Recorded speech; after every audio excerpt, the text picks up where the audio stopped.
nouvelle édition de l'information de la semaine sur ESAE TV. Mesdames et messieurs, bonsoir. Tout de suite, le sommaire.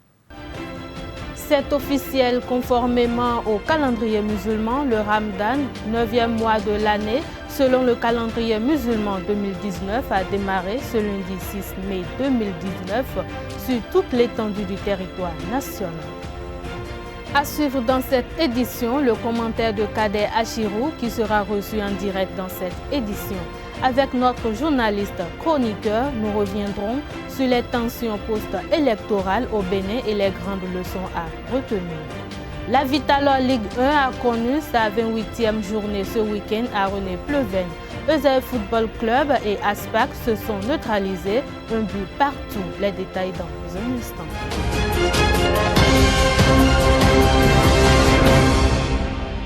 À nouveau, bonsoir. Comme je l'annonçais dans les titres, Abdelkader Achirou est déjà installé sur ce plateau pour nous décrypter la situation sociopolitique actuelle dans notre pays en période post-électorale. Abdelkader Achirou, bonsoir. Bonsoir Anifat Boukari, chers amis internautes, bonsoir. Fini les mécontentements et autres manifestations d'humeur. Le calme revient peu à peu au Bénin. La pilule indigeste et très amère commence à être avalée avec plus de commodité, malgré tout, et ce, au prix de la paix qui est une denrée fondamentale et indispensable à la stabilité d'une nation en plein processus de révélation. Fini les intrigues politiciennes, place à présent aux diverses leçons à tirer du processus électoral qui s'achève dans un climat inédit en République du Bénin. Dans un premier temps, les vives condoléances les plus attristées aux familles éplorées. Que les âmes des illustres disparus reposent en paix. Cette situation pas du tout bien séante et incommode qu'a connue le Bénin a eu à puiser la légitimité de ses fondements de l'irresponsabilité de la radicalisation de certains de nos acteurs politiques se réclamant de l'opposition au pouvoir talon. Dans la foulée, les populations sont sorties défendre ceux qui ont eu à prouver leurs limites et leur inertie en 2016 sur l'échiquier politique national au point où les 3 premiers à l'élection présidentielle étaient des acteurs étrangers à la vie politique béninoise. La classe politique béninoise, osons le dire, est agonisante et prise en otage, d'où la nécessité d'une refonte. Cette frange de la classe politique aux allures hétéroclites est constituée d'acteurs partageant une posture anti-talon pour des raisons diverses, avait pourtant tout à sa disposition pour atteindre ses objectifs avec efficacité et efficience. L'un disposant d'un impressionnant pouvoir financier, l'autre d'une puissance politique terrifiante qui a déjà fait ses preuves et un troisième d'une redoutable stratégie politique. Mais hélas, cependant, aucune loi au monde n'est sélective puisqu'elle s'applique à tout le monde. Et la loi, qu'elle soit bonne ou mauvaise, est la loi. Force doit lui rester et elle doit être respectée pour garantir à travers sa déférence la légitimité d'un État de droit. Aujourd'hui, l'heure est au bilan et à la prospective. Les messages de paix et de sagesse doivent envahir les esprits. Des recommandations et des conseils doivent être rédigés et prodigués pour rappeler aux néo-députés leurs devoirs et obligations. Ces élections resteront une leçon mémorable politique et même monumentale dans les esprits des politiques béninois qui devront désormais, en dehors des discours pompeux et récurrents, sur des thématiques de démocratie, d'état de droit ou encore d'intérêt supérieur de la nation, faire preuve de réalisme. L'intérêt et la célérité dans laquelle les médias internationaux ont eu à couvrir ces événements malheureux et discréditants doivent nous interpeller tous pour une préservation de la paix afin de consolider l'unité et la cohésion nationale actuellement en berne. Le temps n'est plus à une philosophie puérile et stérile. La jeunesse ferait mieux de s'adonner à des occupations plus bénéfiques que de passer son temps dans des plagiats morbides, pernicieux et indignes. La démocratie ne s'exige et ou encore ne se rétablit pas à travers l'anarchie. Les jeunes et les populations béninoises dans l'ensemble doivent savoir que le peuple est de tous les bords. Le peuple est une entité politique et non empirique et est constamment instrumentalisé dans la mise en œuvre de la politique elle-même. Les jeunes doivent se libérer du joug des politiciens véreux qui se servent d'eux comme bouclier afin d'obtenir une certaine légitimité constitutionnalisée pour marchander leur soutien politique, soit au profit des actions du chef de l'État ou contre le pouvoir en place. Depuis quelques jours que des jeunes auteurs de troubles à l'ordre public ont commencé à être débusqués, quelle action a été posée par les commanditaires en dehors des commentaires creux, nauséeux et nauséabonds. Cela doit interpeller la conscience de ceux qui en ont encore, malgré les effets corrosifs des substances psychoactives. Par ailleurs, le Bénin a toujours étonné et étonnera dans les jours à venir. La prochaine législature, déjà exceptionnelle, sera surprenante et spectaculaire. Ce pays a une âme enveloppée d'un voile de mystère. Personne ne peut rien prédire. Aucune certitude n'est établie. La preuve, même le TOFA se trompe parfois à son sujet. Laissons Patrice Talon poursuivre l'œuvre de salubrité salvatrice et attendons 2021 pour le bilan.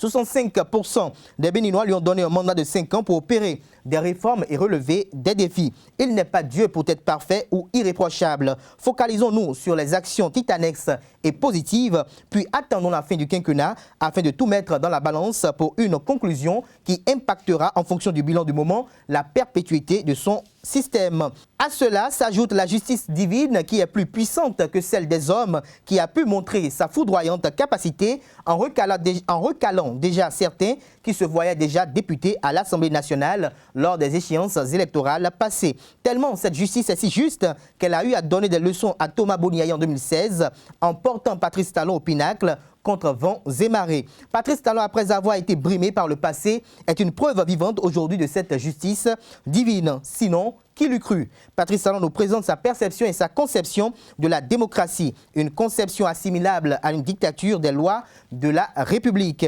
L'opposition doit savoir que quand on s'oppose au leader d'un camp politique qui réfléchit à la vitesse de la lumière et est doté d'une capacité d'anticipation terrible, voire terrifiante, il urge alors de jouer à son jeu.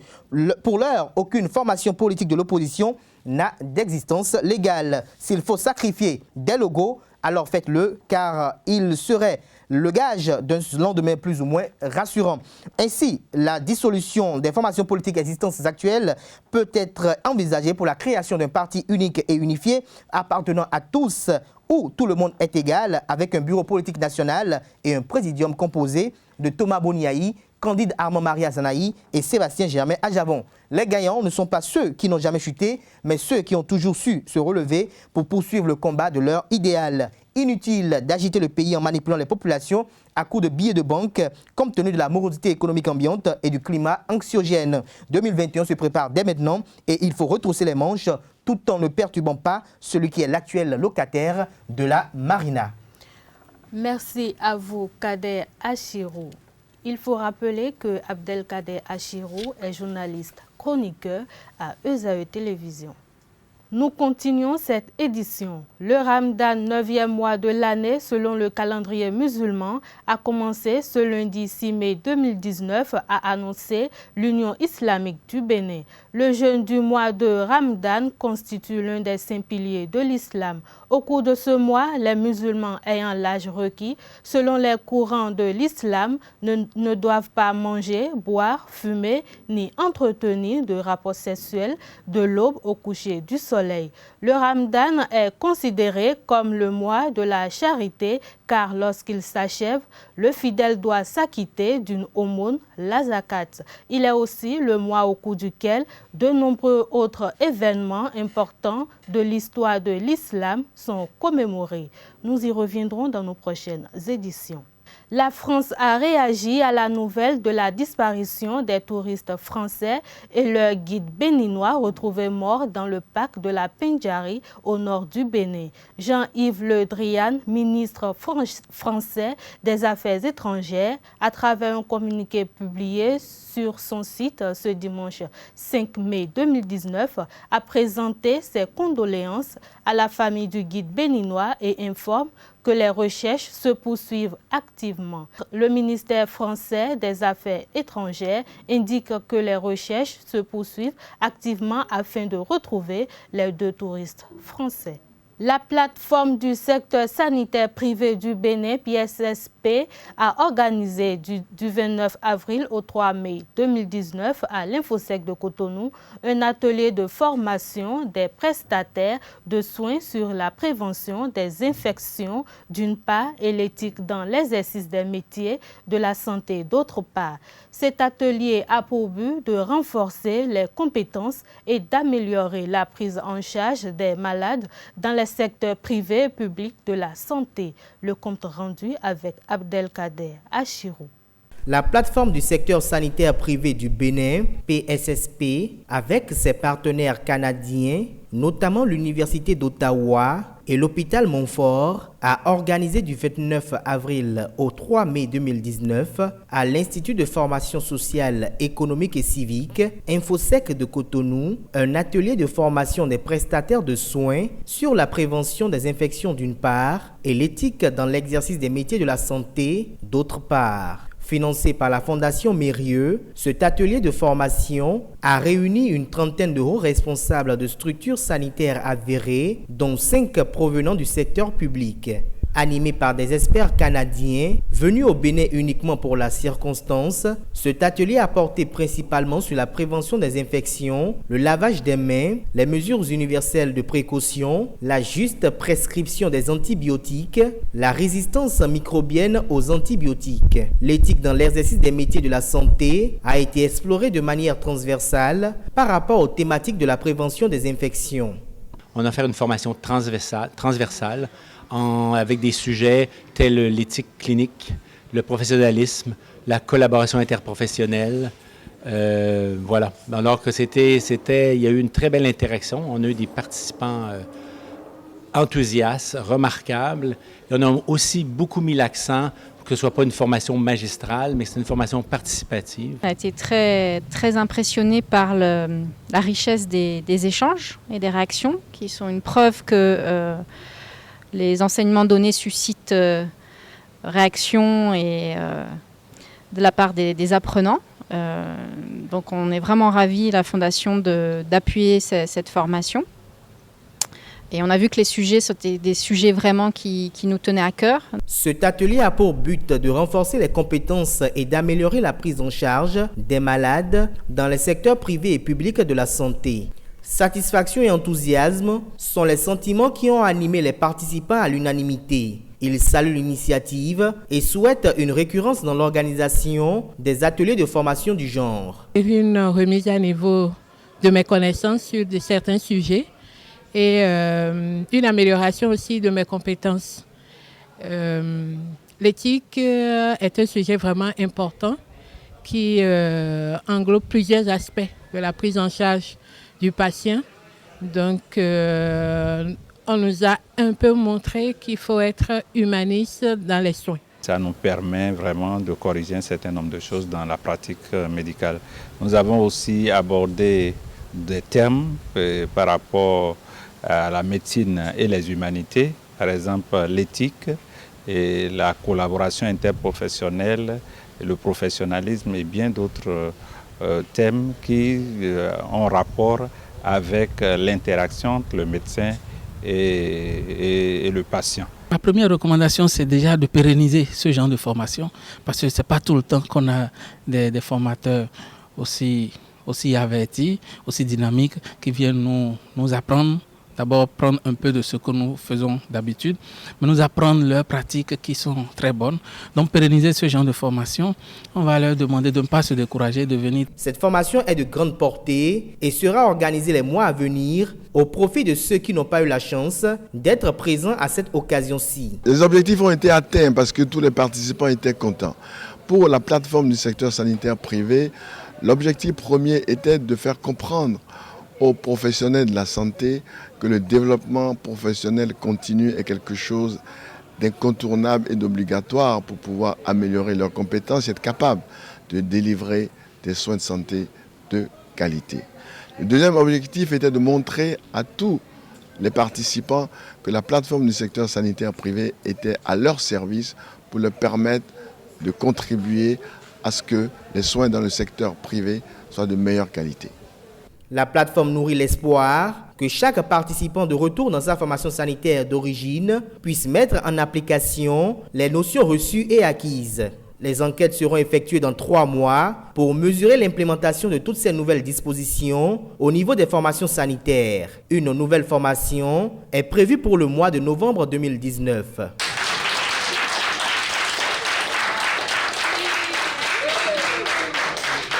Au cours de la communication donnée par les experts dans le cadre de la célébration de la Journée internationale de la liberté de la presse le vendredi 3 mai dernier à la chaîne BB24 de l'ORTB, plusieurs sujets étaient au cœur des échanges.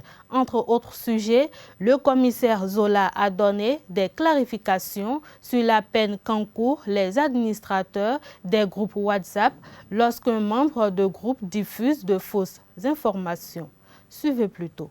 Si vous êtes administrateur de groupe WhatsApp, par exemple, et que l'un des membres du groupe, alors que vous êtes administrateur, fait passer une fausse information et vous restez inactif, pas de réprimande, pas de dénonciation de cas, même au service compétent, vous allez en porter la responsabilité. Oui. La justice, aujourd'hui, vous savez, les infractions, elles sont nombreuses. On peut arriver à vous trouver, à qualifier votre comportement vis-à-vis de la loi. Ce n'est pas inventé, hein. C'est-à-dire la loi est là, on va qualifier votre comportement. Donc il vaut mieux, le conseil que moi j'ai donné quand j'ai fait une sensibilisation dans ce sens, j'ai invité les administrateurs à réagir aussitôt. Toutes les fois que quelqu'un, un membre de groupe, sera amené à publier sur le forum une information de nature fausse. Il faut réagir et en son temps, l'enquêteur va vous entendre et va prendre en compte ces éléments-là. Votre comportement-là. L'enquêteur est obligé d'en tenir compte. Et pour la suite, vous devez aussi, vous serez amené à aider l'enquêteur à identifier aussi l'auteur du poste. Parce que n'est pas membre de groupe que j'administre là qui veut. C'est moi qui l'ai intégré. Quand vous intégrez quelqu'un, vous devez pouvoir être en mesure d'identifier cette personne-là le moment venu. Le colloque du panafricanisme organisé par l'Institut de développement et d'échange endogène, IDE, du 22 au 27 avril 2019 a été parrainé par une marraine venue de Haïti, Carole Demessimé. Elle décrit ici sa perception du parallèle entre la protection de l'environnement et la culture endogène, des considérations valables en Afrique et aux Caraïbes. Formule, elle n'est pas superstitieuse, c'est une formule de reboisement. Mais quand les gens sont entrés en Haïti, les missionnaires ont fait croire aux paysans que c'était de la superstition. Et les paysans ne faisaient plus ça, ne mettaient plus la corde ombilicale de leurs petits-enfants sur un arbre fruitier. Et ça avait c'est beaucoup plus élargi quand on parle de l'arbre fruitier. Ça ne reste pas seulement sur une affaire de fruits, ça reste aussi sur une affaire de sexe. Donc l'arbre fruitier doit être un arbre juteux. Donc c'est pourquoi on a beaucoup de manguiers en Haïti, parce que quand c'est sur l'arbre fruitier, on met la petite fille, on ne va pas le mettre sur un citronnier.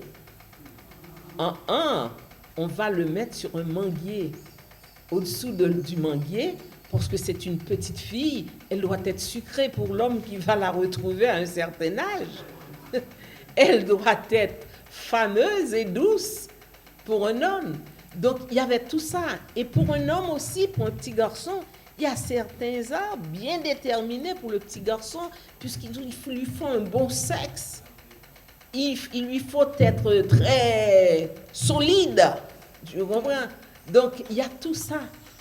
Il y a tout ce charme implanté par nos ancêtres d'un petit, quand un petit se présente devant les ancêtres. Sport dans cette édition, la Vitalor Ligue 1 a connu sa 28e journée ce week-end. À René-Pleven, Eusaïe Football Club et Aspac se sont neutralisés un but partout. Les Buffles FC du Borgou se sont inclinés à l'extérieur face à l'USS Craqué, un but contre 2. Le point de la journée avec Stetondé, Larios Adjagbeno. Eusaïe Football Club a fait match nul samedi contre Aspac, un but partout. Les porteurs ont ouvert le score à la 38e minute grâce à Waris Abouki et les universitaires ont égalisé dans le dernier quart d'heure sur un pénalty de Emmanuel Samuel, son 4e but personnel.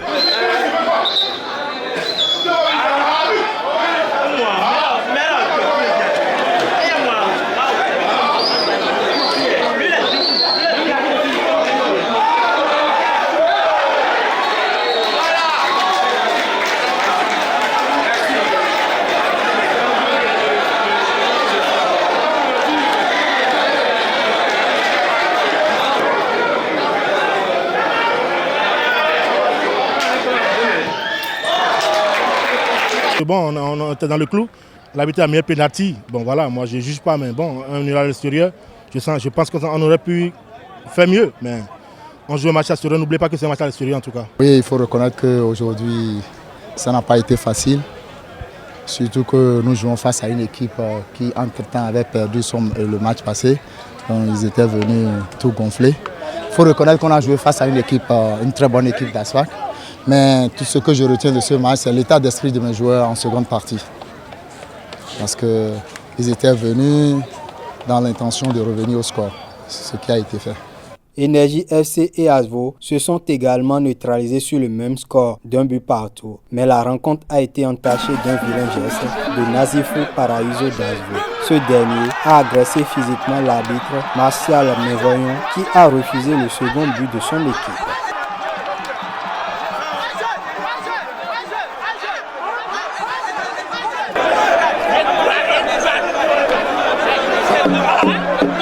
Les autres résultats de la 28e journée. Les Buffles FC du Borgou, le leader, a chuté à Saint-Louis Stadium de Craqué face à l'Union sportive de Sémé-Craqué. Un but contre 2. Victoire des Dragons de Lomé face à Assos de Porto-Novo, 2 buts à 1. UPONM a étrié Panthère de Djougou, 3 buts à 1. La jeunesse athlétique de Cotonou-Jacques et Aïma FC d'Adjara se sont quittés dos à dos, 2 buts partout. La jeunesse sportive de Poubet GSP et Avrancourt Omnisport se sont neutralisés par le score nul et vierge de 0 but partout. Même score entre Soleil FC d'Akpakpa et l'AS Tornade de Boïkon. Au classement, les Buffles restent aux commandes du championnat avec 45 points, soit 3 unités de plus que leur poursuivant, Beke FC. Malgré leur défaite, les Panthères de Djougou maintiennent leur place sur le podium, mais ils sont talonnés par les Dragons, 4e avec 38 points. Eusaïe Football Club, 34 points moins 1, occupe la 10e place. En position de relégable, nous avons Dynamo d'Abomey, 15e, 30 points moins 1, UPI ONM, 16e, 29 points moins 13, Asvo, 17e, 28 points moins 1, et Soleil, la Lanterne Rouge,